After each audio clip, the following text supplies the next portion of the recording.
আসসালামু আলাইকুম। দেশ ও প্রবাস থেকে যারা আমার এই ভিডিওটা দেখতেছেন তাদের সবাইকে শুভেচ্ছা ও অভিনন্দন। আজকে আপনাদেরকে মোবাইল ফোনে সেভ রাখার জন্য 5টা উপায় বলবো। এই 5টা উপায় বেশি বেশি শেয়ার করে রাখবেন। নাম্বার 1, আপনি কাউকে চিনেন না, অথচ সে আপনাকে অন্য নাম্বার থেকে ফোন দিছে। নাম্বারটা 10 সেকেন্ড বাজার পরে আপনি তার কলটা রিসিভ করবেন।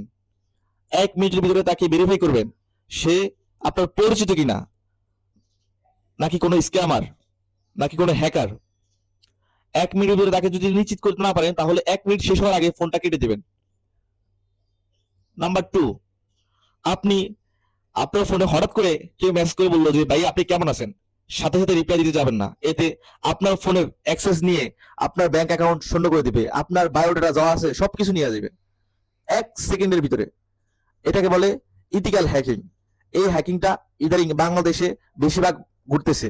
আপনি তাকে ওই মেসেজটা কেটে দেওয়ার পরে আপনি আপনার ফোন থেকে মেসেজ করে জিজ্ঞেস করবেন তুমি কে, ওই নম্বরে মেসেজ করবেন, কিন্তু ওই যে সিস্টেমে সে মেসেজ করছে ওই মেসেজ রিপ্লাই দিয়ে যাবেন না। তাতে আপনার ফোনের যত অ্যাকাউন্ট আছে সব জিরো হয়ে যাবে। ব্যাংক অ্যাকাউন্ট, বিকাশ, নগদ, রকেট ইত্যাদি অ্যাকাউন্ট, সব অ্যাকাউন্ট জিরো হয়ে যাবে। এতে হ্যাকার আপনার অ্যাক্সেস নিয়ে নিবে।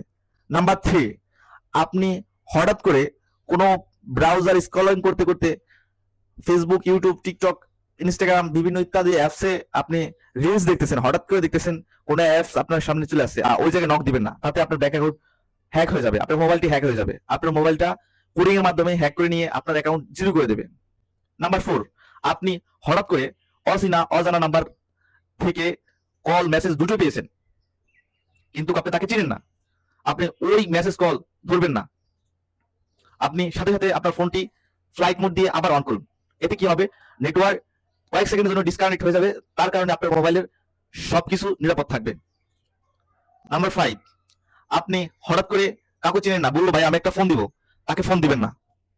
এতে কি হবে, সেই যে নাম্বারে ফোন দিবে ওই নাম্বার থেকে আপনার ফোনের যে অ্যান্ড্রয়েডের ভার্সন বা আইফোন, ম্যাকবুক যত যাই হোক আপনার সবকিছু ভার্সন ওর কাছে ট্রান্সফার যাবে। ওটার মাধ্যমে সে একটা কোডিং সিস্টেম করবে, যেটা হচ্ছে বিভিন্ন হ্যাকার গ্রুপে থাকে, যেমন চায়না, হংকং, চীন, জাপান, তারপর হচ্ছে লন্ডন, আমেরিকা, এইসব রাষ্ট্র থেকে যারা কোডিং বোঝে। আপনারা জানেন যে কোডিং একটা শব্দ, এই কোডিংটা কম্পিউটার একটা কোডিং প্রোগ্রামিং সিস্টেম। এই প্রোগ্রামিং এর মাধ্যমে আউট অফ ডাটা বা ডাটা ভার্সেস ডাটা এইসব মাধ্যমে মোবাইল ফোন হ্যাক করে আপনার ব্যাংক অ্যাকাউন্ট, আপনার বায়োডাটা যত যা আছে ইনফরমেশন আপনার সবকিছু নিয়ে যাবে।